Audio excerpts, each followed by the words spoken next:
Medina की रात थी। चांदनी गलियों पर हल्का सा नूर बखेर रही थी।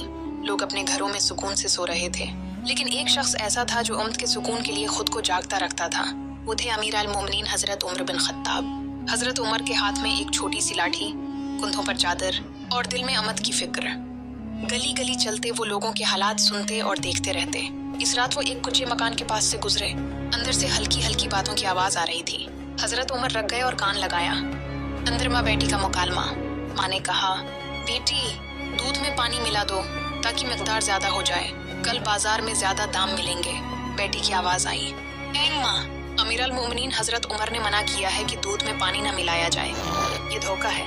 माँ ने कुछ गुस्से से कहा, अरे बेटी, उम्र यहाँ कहाँ है, वो तो देख नहीं रहा। बेटी ने निहायत संजीदगी और ईमान से जवाब दिया, अम्मा, उम्र ना देख रहा हो, लेकिन उम्र का रब तो देख रहा है। ये अल्फाज सुनकर हजरत उमर के दिल में रोशनी भर गई। वो खामोशी से वहां से चले गए, मगर दिल में उस लड़की की ईमानदारी नक्श हो गई। अगले दिन सुबह हुई तो हजरत उमर ने उस घर के बारे में मालूमात हासिल की। पता चला कि लड़की गरीब है, मगर किरदार और ईमान में बहुत मजबूत है। हजरत उमर अपने बेटे आसिम के पास गए और कहा, बेटा, मैंने तुम्हारे लिए एक बीवी देखी है। वो दौलत में गरीब मगर ईमान में अमीर है। अगर तुम चाहो तो इससे निकाह कर लो। आसिम ने खुशी से रजामंदी जाहिर कर दी और यूं निकाह हो गया। अल्लाह की बरकत।